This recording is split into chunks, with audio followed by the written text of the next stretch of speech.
नमस्कार, मैं विमलेंदु चैतन्य और आप देख रहे हैं अब तक बिहार। चैतन्य कम्युनिकेशंस के समाचार प्रभाग में आपका स्वागत है। आइए चलते हैं आज की पहली खबर की ओर। बिहार विधानसभा चुनाव में मांझी को चाहिए 40 सीटें, 20 पर करेंगे जीत दर्ज। सीटों के बंटवारे के पहले एनडीए में टेंशन। बिहार विधानसभा चुनाव की दस्तक के बीच हम नेता व केंद्रीय मंत्री जीतन राम मांझी ने एनडीए की टेंशन बढ़ा दी है। सीटों के बंटवारे को लेकर अभी कोई चर्चा एनडीए में नहीं हुई है, किंतु जीतन राम मांझी ने सीटों को लेकर अपना गणित लगा दिया है। उन्होंने गया के शेरघाटी में गरीब चेतना सम्मेलन को संबोधित करने के दौरान सीटों को लेकर अपना रुख जाहिर भी कर दिया। पिछले विधानसभा चुनाव में जीतन राम मांझी की हम पार्टी विधानसभा सीटों के मामले में दहाई में भी नहीं पहुंच सकी थी, किंतु इस बार उनकी बड़ी डिमांड सीटों को लेकर है। मांझी ने कहा है कि वे इस बार 40 सीट मांगेंगे, 20 सीट पर निश्चित तौर पर जीत दर्ज करेंगे। इस तरह जीतन राम मांझी के बयान के बाद विधानसभा चुनाव में सीट बंटवारे को लेकर एनडीए में टेंशन बढ़ने के आसार है। मांझी की हम पार्टी को आगामी विधानसभा चुनाव में 40 सीटें चाहिए। इस बार 2025 के विधानसभा चुनाव में सीटों को लेकर बड़ी मांग कर दी है। हम पार्टी के नेता व केंद्रीय मंत्री जीतन राम मांझी ने गया के शेरघाटी में गरीब चेतना सम्मेलन को संबोधित करते हुए अपनी बड़ी मांग सीटों को लेकर सामने रख दी है। अब देखना यह है कि इस पर एनडीए की क्या प्रतिक्रिया होगी। अब तक बिहार ब्यूरो रिपोर्ट, गया। हम मुख्य देश को समझा दिया है, लेकिन आप फिर पूछते हैं। हम यही कहना चाहते हैं कि हमारा समाज हिंदुस्तानी अवाम मोर्चा सेकुलर से संबंधित है। वो गरीब लोग हैं, चाहे जिस समाज का, उस गरीब में राजनीतिक चेतना नहीं है, और राजनीतिक चेतना जब तक नहीं आएगी तब तक वो विकास नहीं करेगा।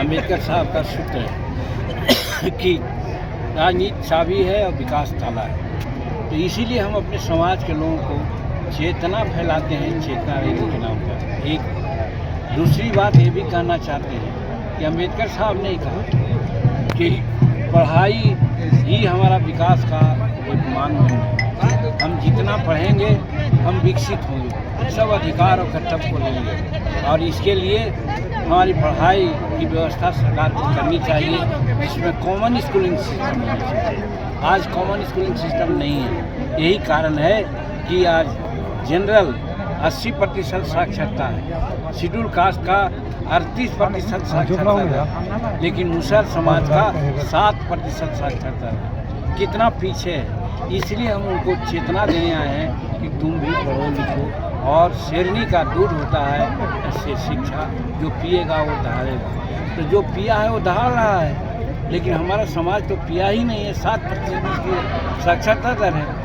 इसलिए इनको चेतना देने आए हैं कि आप लोग भी पढ़िए, आप भी शेरनी का दूध पीजिए, ताकि आप दहाड़िएगा तो आपको राजनीतिक, सामाजिक, आर्थिक सारा लाभ आपको मिलेगा। यही चेतना रैली का। वक्फ बिल पर क्या स्टैंड है सर आपका? देखिए, वक्फ बिल के साथ हम ये कहना चाहते हैं कि हम एनडीए के साथ हैं। एनडीए वक्फ बिल के साथ जो प्रस्ताव आ रहा है उसमें बहुत सा संशोधन की बात आई है। आपस में लोग संशोधन करना है।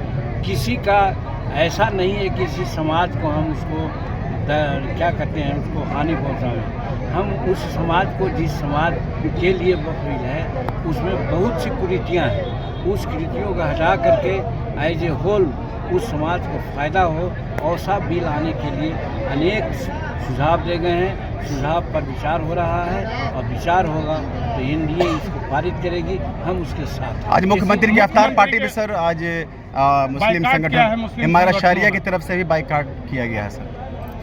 देखिए, हमारी शरिया का लोग हैं चाहे अन्य लोग हैं, वो बाइकाट कर सकते हैं, उनका धार्मिक का अपना काम है, बात कर सकते हैं। लेकिन राष्ट्र हित में जो बात होगी, जो सरकार राष्ट्र हित की बात करता है, यहाँ पर सब कोई आज 14 बरस से 11 बरस से भारत में आज राज किसका है? भाजपा का है। ये वो कहीं पर किसी प्रकार का कोई देखिए कॉमनल राइट हुआ है। जहाँ तक मुसलमानों का आरक्षण का सवाल है, मुसलमानों को और हक का सवाल है, आप 3 तलाक का मामला है, आप ही लोग बताइए 3 तलाक अच्छा था क्या? लेकिन कुछ कठमुल्ले लोग हैं वो अच्छा समझते थे, लेकिन मैं तो नहीं समझता कि कोई ये ठीक था। उस चीज़ को हटाया गया। मुख्यमंत्री के मानसिक स्वास्थ्य पर सवाल उठ रहे हैं सर, क्या कहेंगे आप? जो उठा रहा है मुख्यमंत्री के मानसिक सवाल पर, स्थिति पर सवाल, उसी की मानसिकता खराब है, वही खराब। राजद लगातार प्रदर्शन कर रहा है कि मुख्यमंत्री ने राष्ट्रगान का अपमान किया, इसके बारे में कहीं नहीं अपमान किया है, हम लोग ने भी देखा है। जो 20 वर्ष से राज सत्ता चला रहा है, आवाज़ उनको समझ में आएगा कि राष्ट्र ने उनका अपमान किया। जो 19 वर्ष तक नहीं अपमान किया, वो 20वां वर्ष में अपमान करेंगे, आप सोच सकते हैं। वही अपमान की बात करते हैं, एकदम राष्ट्र के गान के प्रति उनका सम्मान। इस सम्मेलन के माध्यम से इस सम्मेलन के माध्यम से कितनी सीट आप ले रहे हैं सर, मांग कर रहे हैं? देखिए, हम बार बार कह रहे हैं सीट जितना भी मिले, लेकिन हम असेंबली में 20 सीट चाहते हैं कि 20 सीट चुनाव में हम लोग ले आवें। तो जितनी बातें, चाहे भूमि का सवाल हो, एजुकेशन का सवाल हो, बंदोबस्ती का सवाल हो, सिविल एट्रोसिटी एक्ट का सवाल हो, या और भी सवाल हो, सबको हम 20 MLA मिल करके पूरा करा देंगे, जिससे हमारे गरीब लोगों को फायदा होगा। इसलिए हम 20 सीट की मांग कर रहे हैं, जीतने के लिए 40 सीट भी हो सकता है। सर, वर्तमान में MSME मंत्रिमंडल आपके पास है और मंडलीय क्षेत्र से अक्सर आपका लोग विजय का माला पहनाते हैं, तो सरघाटी अनुमंडल क्षेत्र में सर लोगों का मांग है कि MSME का यहाँ पे जरूर करेंगे। आप जानते हैं कि समस्त बिहार में टेक्नोलॉजी सेंटर नहीं था, समस्त भारत में 18 टेक्नोलॉजी सेंटर था, बिहार में नहीं था, और हमने गया में एक टेक्नोलॉजी सेंटर की स्वीकृति दिला दी है। अप्रैल महीना या जून महीना में उसका उद्घाटन कराएंगे।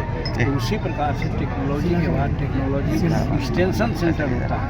और जैसा मैंने कहा कि शेरघाटी एक जिला का दर्जा कमान सकता है। यहाँ पर MSME का अगर टेक्नोलॉजी सेंटर नहीं तो एक्सटेंशन सेंटर जरूर बनवाएंगे, ताकि लोगों को ट्रेनिंग मिले। सर सरघाटी को लगातार जिला बनाने की मांग की जा रही है, आप भी कई बार मांग से इस चीज़ को बोले हैं, लेकिन सर ये केवल वोट के समय कहा जाता है, आप इसके बारे में क्या कहेंगे? देखिए, जिसके हाथ में कर्तव्य रहता है, जिसके हाथ में सत्ता रहती है, वही ना कुछ कर सकते हैं। तो जिसके हाथ में सत्ता है उससे हम लोग कहते हैं, उस पार्टी में इसीलिए तो हम कह रहे हैं कि हमको 20 सीट दे देना, हम जिला बना देंगे।